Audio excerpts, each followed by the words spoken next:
Hello there, now with me Razi Ahmad for TVS English News at 5. Let's begin with the top stories for today. Today was the first day of school for session 2023 to 2024, allowing students to embark on new opportunities in their academic journey. As there will be no lessons in the first week, instead during the period it will be filled with sessions that instill physical, emotional, spiritual, social and intellectual values. The inaugural initiative is being done at the start of the new school term introduced by Ministry of Education under the Murid Ceria, Guru Bahagia, Sekolah Bitara dan Negara Sejahtera. The concepts will have a direct influence on the students' social skills that will be taught to the students, especially the young ones who just started schools in Primary 1. Jadi pada pagi ini di SK Putrajaya, sekolah yang kita rawat, kita nampak pada hari pertama ini, pada awal pagi mereka melaksanakan satu aktiviti senam aerobik. Tujuannya ialah untuk dari segi kesehatannya, dari segi kesihatan kita nak pelajar cergas kan. Mereka dapat berkenal-kenalan satu sama lain. Mereka rasa seronok. Kalau sebelum ini, tahun-tahun yang lepas, dari segi pelaksanaannya, murid-murid bila masuk saja terus belajar.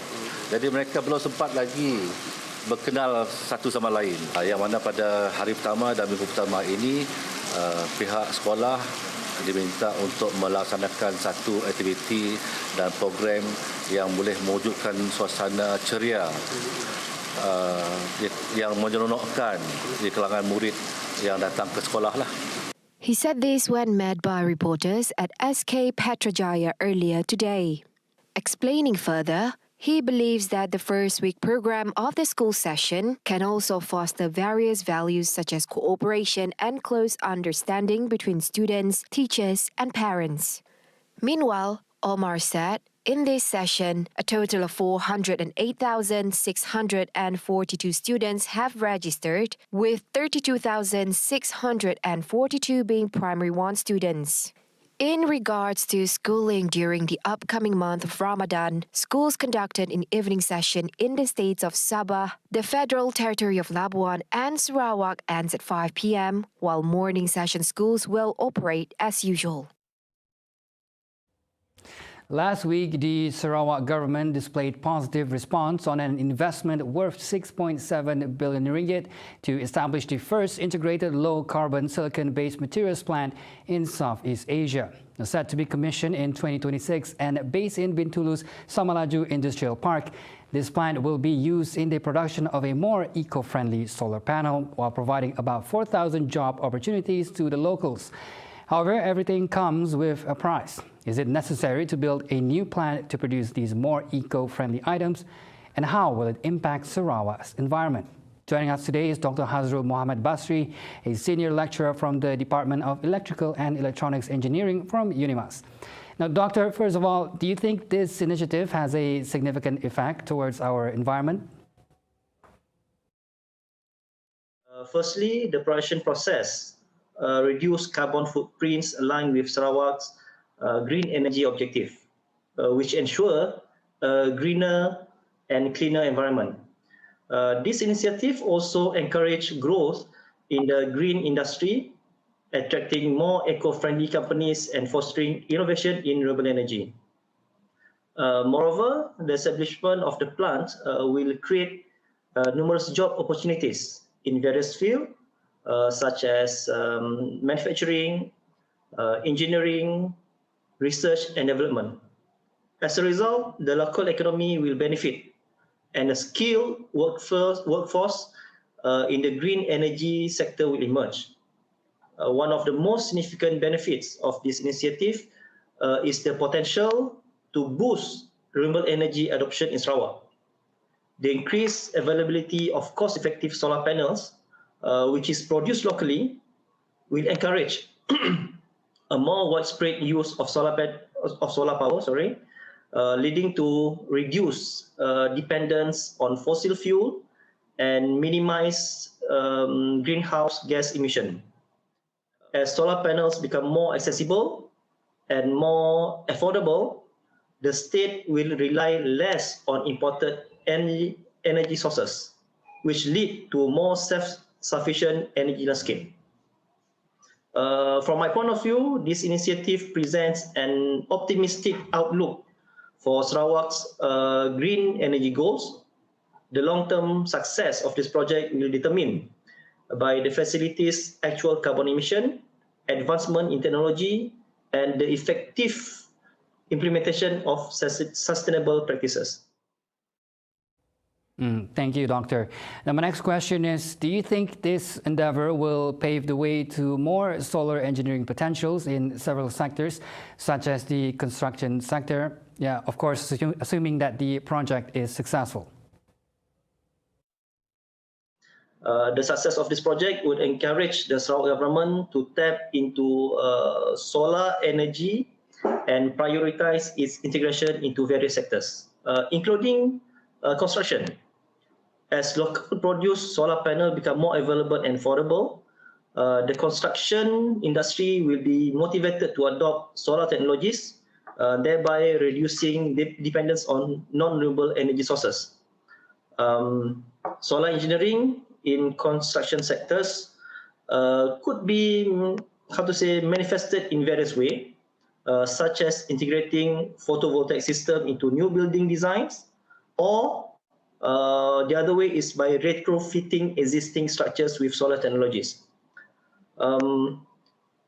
Incentive and policy support from government, such as tax or subsidies, for me, it could further stimulate the adoption of solar power in construction projects. The establishment of the solar panel production, firstly, will create job opportunity in manufacturing, also engineering, which will boost the local economy and developing a skilled workforce in the green energy sector. While the solar incentive is a step forward towards a greener future, Sarawak must also address the social and economic needs of its population. This is just to ensure that the benefits of the solar incentive are shared equitably amongst the state's residents, which is essential for the project's long term. Doctor, you've mentioned that the construction sector many times now, and there's no denying that the most practical sector to apply and harness solar energy is in that sector. But as we know, transitioning from our conventional method and adopting a more advanced energy will incur higher costs. Now, is there a way we can adopt solar technology in a sustainable way, considering the current state of the people's economy right now, Doctor? New technologies come into market, for sure it will become very, very expensive. Okay, expensive for many reasons. For example, expensive because of still under research, expensive maybe because of the construction of the facility. But if we look into solar PV technologies, actually these technologies are quite mature. So with many manufacturers, like solar inverters, solar panels, there are many companies out there, and they are competing with each other. So from the economic point of view, actually there's no other ways but to reduce the price, but to increase the quality. Okay, so of course, when we want to shift from conventional technique to a more advanced technology, such as solar technologies, of course we need to have skilled workers. So that's why actually I encourage the Sarawak government to look deeply into this aspect. We need to train more local champion to be more expert in this technology. Thank you for your time, Dr. Hazrul. Now moving on, the National Digital Network JENDELA initiative implemented to obtain stable internet network facilities recorded encouraging achievement as of the fourth quarter of last year. Our reporter, Burhanuddin Kamel, will fill us in on the details. Go ahead, Burhan. Thank you, Razi, in the studio. The Communication and Digital Ministers, Fahmi Fazil, said this was based on current developments of the JENDELA initiative, which has succeeded in surpassing the initial target value set. including the availability of fiber optic network connections, 4G coverage, and broadband speed.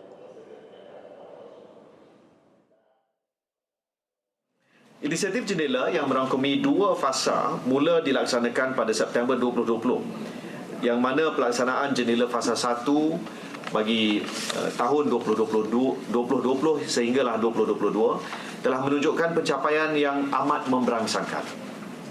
Pencapaian setakat suku keempat 2022 adalah seperti berikut. 7.74 juta premis telah diliputi dengan ketersediaan sambungan gentian optik, melepasi sasaran 7.5 juta premis yang ditetapkan. Kelajuan jalur lebar mudah alih pada kadar purata 116.03 megabit per second, melebihi sasaran kelajuan 35 Mbps yang disasarkan untuk dicapai pada penghujung tahun 2022. Liputan 4G di kawasan berpenduduk telah diperluas sehingga 96.92%, melepasi sasaran 96.9% yang telah ditetapkan. He said at the 2023 WSIS Awards ceremony at the Parliament building here today. He said that the Jendela initiative also successfully provided internet access via satellite to 839 orang asli communities and residents of rural area in Sarawak, Sabah, orang asli villages, and several other areas in Peninsular Malaysia. I think that's all from me. I'm Burhanuddin Kamil with Zulkifli at Dewan Rakyat. Back to Kuching. Thank you very much. That was Burhanuddin reporting from Kuala Lumpur. Now, Malaysia has reached an understanding with the Indonesian government over the investment and supply of hydrogen gas to Nusantara. Now, Prime Minister Datuk Seri Anwar Ibrahim said Indonesian President Joko Widodo had previously informed him of the understanding between the Sarawak state government and Indonesia. Sarawak dalam persefahaman dengan kerajaan Indonesia yang telah dimaklum oleh Presiden Jokowi pada saya awal lagi, iaitu tentang ekspor gas dan hidrogen ke ibu negara Nusantara elektrik juga ya. Jadi mana perkembangan ini amat membantu dalam menambah keyakinan kepada rakyat. Previously, the Prime Minister pointed out that at least 10 national companies were looking at potential large-scale investments in the new Indonesian capital city. Meanwhile, Sarawak Premier Datuk Patinggi Tan Sri Abang Johari Tunopeng, who was also present at the media conference after the Unity Government Secretariat meeting, said the matter has been brought forward during a recent meeting in Kalimantan. Saya berkesempatan di Indonesia bersama dengan Presiden Indonesia dalam pelaburan Sarawak dalam tenaga hidro di Melinau, Kalimantan Utara. Dan ini membayangkan keyakinan jiran kita kepada keutuhan pemerintahan kita di Malaysia ini, dan pembangunan ekonomi adalah menjadi satu keutamaan kepada kita. Ia akan melimpah kepada rakyat jelata. See the world closer with TVS as we bring you the latest news updates both locally and internationally. More headlines anytime at tvstv.my or follow us on our social media platforms. And that's all the time we have for TVS News at 5. I'm Razi Ahmad. Thank you for watching.